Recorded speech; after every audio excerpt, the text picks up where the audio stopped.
Hello and welcome to Happy Dish. My name is Dana and I want to show you today how I made my first ever gingerbread house from scratch. And I was so happy to do this. I really want to share this process with you. I will start with ingredients for dough, and I have here 3 cups of flour or 375 grams. If we need more, we can add a few more tablespoons. 1/4 of a cup of baking soda. I have a gingerbread spice mix, and if you don't find this exact sachet, you can make your own, combining nutmeg, cinnamon, anise, cloves, cardamom. Just use a pestle and a mortar to make them really fine powder, and you can use those. I have here 15 grams of all this mixture. I will also need salt, 1/4 of a teaspoon of salt, 6 tablespoons or 85 grams of soft butter, 150 grams of brown sugar or 3/4 of a cup, a large egg, molasses, half a cup or 120 milliliters, and this is about it. I'll mix flour with salt and baking soda. Give them a good stir with a fork. And also here I will add those spices that I've told. They will give such a nice flavor to the gingerbread, and you can eat this house if you want. So but also it's going to make your house smell amazing. So I'm adding the spice powder into the flour mixture. Give it a mix and leave it aside.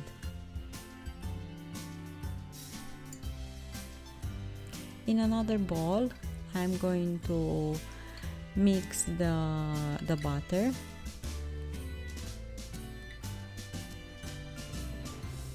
You can do this step using a mixer, but I'm just going to use the whisk.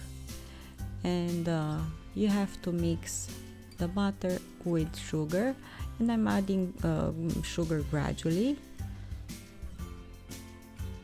I have to admit my butter is not quite soft, but adding sugar over it is going to get soft pretty fast. Also adding the egg, it will make this mixture softer in no time. So I added all the sugar, and now I will add egg and continue to mix, and as you can see, it's looking a lot better now. I only have to add molasses, and molasses is going to give also color to gingerbread, but also taste. So I use half a cup of these and stir it with a whisk. As you can see, it's a really easy dough to prepare, and you don't need too many gadgets or thing or other stuff. So now I will add gradually the dry ingredients and mix them with a whisk. When it's going to be too hard to mix them with a whisk, I'm going to use my hands, and I will knead a bit the dough. I added a bit more flour, like 3 or 4 tablespoons, because my dough was kind of sticky. And I put the dough in a plastic bag and kept it in the fridge for at least 30 minutes in order for the butter to get hard again. In the meantime, while the dough is resting in the fridge, I'm going to do a glaze. From 3 egg whites, half a teaspoon of cream of tartar, and 500 grams of powdered sugar. First I'm going to mix the egg whites with the mixer until stiff peaks are forming, and after that I will gradually add powdered sugar, and mix again for about 7 to 10 minutes. Also add cream of tartar, will help the egg whites to set. And after all these are well combined, I'm going to let this glaze in the fridge for about 10 minutes, but I will cover it really good with a cling film, and that cling film must touch the glaze in order not to get dry. So right now I'm adding cream of tartar, half a teaspoon, and the rest of powdered sugar, and whisk again for this to be well combined, all the ingredients to be well combined. And as I said, keep it in the fridge for about 30 minutes or so. You need a really thick glaze, so don't be afraid to add all that powdered sugar. I've cut a template drawing first on the papers of a notebook, and I posted here the exact measurements, and I will use these templates when I'm going to cut also the dough. So first I will stretch with a rolling pin a piece of dough on a parchment paper, using the rolling pin and a bit of flour because the dough is kind of sticky. And using a cutter I just cut pieces of the dough exactly as in the template. These will form the walls, the roof of the house, the front and the side of the house. And I will transfer them in the baking tray with the parchment paper. So don't move the pieces of dough by themselves, because they will lose the exact shape. And I will bake them in the oven at 180 Celsius in the preheated oven for about 8 to 10 minutes, and leave them to cool down completely.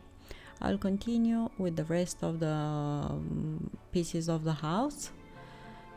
So I will stretch first the dough and cut the exact shapes that we need to build this house.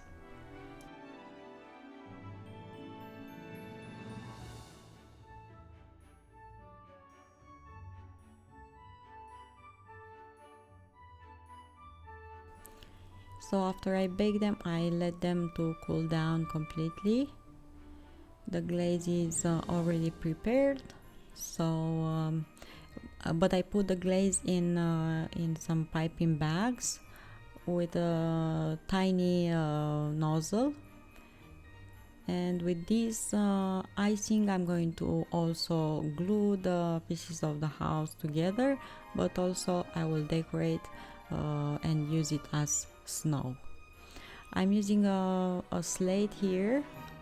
On this I'm going to build a house, but you can use a plate, you can use a cardboard, depending what you have available. So I'm just sticking together all the pieces of the house. The icing is going to get hard pretty fast, but the first piece of the house I will help it stay in the position with a jar that I have around in my kitchen. And one by one add the rest of the pieces of the house, glue them together with that icing. On one of the front parts of the house I draw the door and one tiny round window before gluing the actual piece on the house. But you can draw things after the house is in position as well. For the roof I also use some cinnamon spice jar to keep it in position, and some toothpick jar as well. And to decorate the house, use breadsticks, candies, whatever you see fit to make the house exactly how you want. So thank you so much for watching. I hope you enjoy this. I really enjoy making this house, my first gingerbread house made from scratch. So make sure to enjoy the process and decorate it the best you can. Thank you so much for watching. I wish you to have amazing holidays, Merry Christmas, and see you next time to another recipe. Bye bye.